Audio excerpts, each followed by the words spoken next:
In the bustling port city of Cyprus, around 300 BC, there lived a successful merchant named Zeno. His ships carried fine purple dye and expensive goods across the Mediterranean, symbols of wealth and security. But one day, a fierce storm swallowed everything.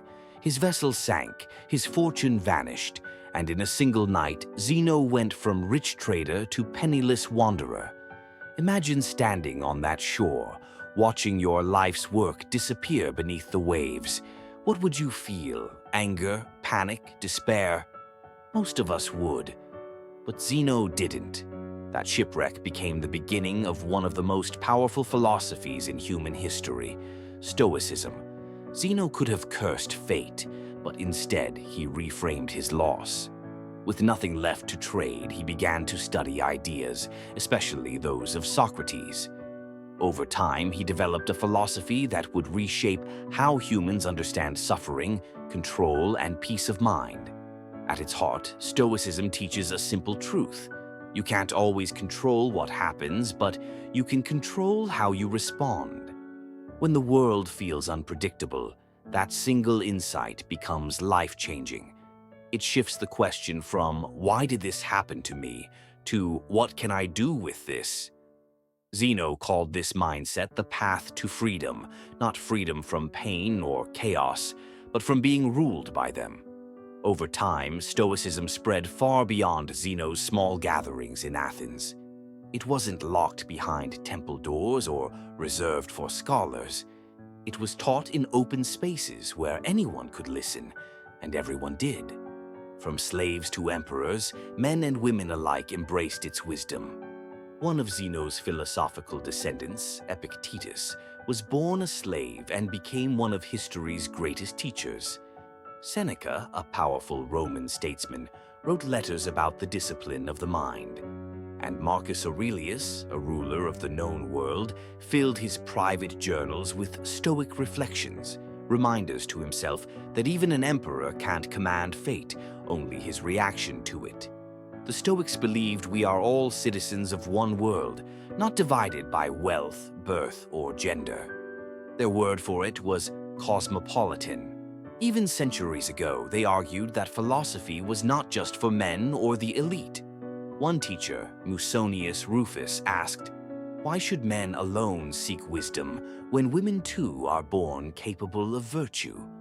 In a society that rarely listened to such ideas, the Stoics were quietly revolutionary. So, why does Stoicism still matter today, 2,000 years later? Because life hasn't changed as much as we think. We still face uncertainty, failure, loss, and fear. But now, instead of storms and shipwrecks, we're caught in emotional floods. News cycles, job pressures, online comparisons, and constant distractions. We get upset not just because bad things happen, but because we don't expect them. We expect smooth sailing, and when storms arrive, we're shocked. The Stoics would tell us to prepare our minds the way sailors prepare for rough seas.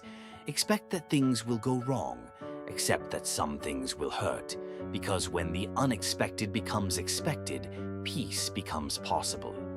One of the most powerful Stoic practices is called voluntary discomfort. Sleep without your pillow for a night. Take a cold shower. Skip your favorite meal. Not to punish yourself, but to remind your body and mind that comfort isn't a requirement for happiness. When you can face discomfort by choice, you stop fearing it when it comes uninvited.